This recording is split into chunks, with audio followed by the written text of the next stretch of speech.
the situation at your residence in Lahore right now, and what do you fear can happen in the next 24 hours?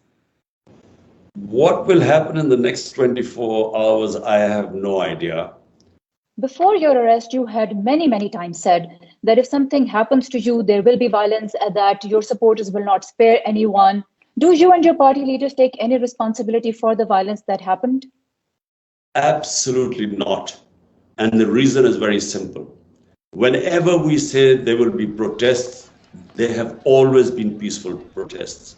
Now remember, this is my 27th year in politics. Name me one time I've given a statement where I have said that we will indulge in violence. We have always said that we will stay within the Constitution, within the law of the land, but protest is a democratic and constitutional right. When they tried to kill me, surely then they should have been arson and burning down buildings. It didn't happen. The moment the army picked me up, there was always going to be a reaction.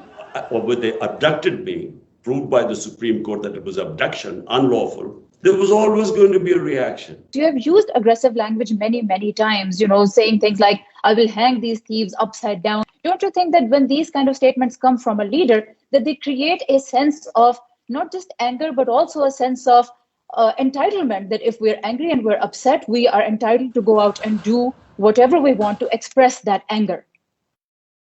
Look, this is not true. Well, then why did they do it before? Why haven't they done it for 27 years? But you didn't provide any proof even to your supporters. How can I provide proof when there's no investigation? This is my democratic, my constitutional right, that if I suspect someone, they should be investigated. Then they can prove their innocence.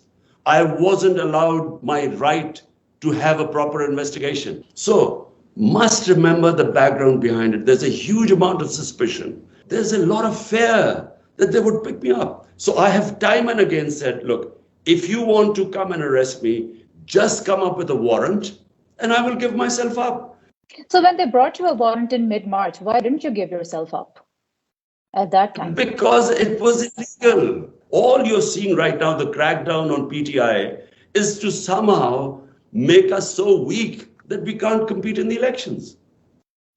Okay, so lately you have very openly criticized the army chief. Your predecessors, when you were in government and your opponents would criticize the military's top leadership for meddling in politics, you said that they were committing treason. If their criticism of army's top leadership was treason, how is your criticism of that leadership any different? So you have to put this in context. Just remember in what context I was talking about. The context was very simple. Nawaz Sharif and his daughter were blaming the army chief that he was responsible for him getting convicted. This was the gist. Or everyone should know it was a 2 years case in the Supreme Court, and then there was a joint investigation committee which found him guilty. So all I was saying is that, just because he was convicted by the Supreme Court, he was blaming the judges and the army chief. It was in that context I was speaking. Right now, the reason why I named the army chief was because I was abducted inside the High Court precincts by the army. So the army cannot act without permission from the number one. This is how the army works. So that's why I named him. But you don't see any difference in the fact that you called one person's criticism treason, but your criticism is not treason. I mean, they had their reasons, you have your reason. You can't compare the two. I mean, to have someone unlawfully abducted confirmed by the Supreme Court. The Supreme Court called my abduction unlawful. So how can you compare that? The same Supreme Court finds the other person, Nawaz, guilty after 2 years. Remember, it was 2 years investigation that took place. This is what we call moral equivalence. By actually equating two different things, you actually make them equal. They're not equal. Your relationship with the military and particularly the top leadership, how do you now expect to repair it? I have no problem. I never had a problem with the army chief.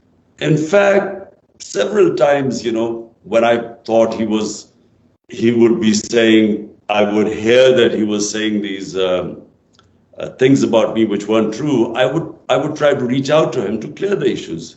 But the problem is from his side. It's not from my side. I mean, why would I? Who wants to take on the army of your own country? How can you do that? I mean, no political party. And even if you win, the country goes down.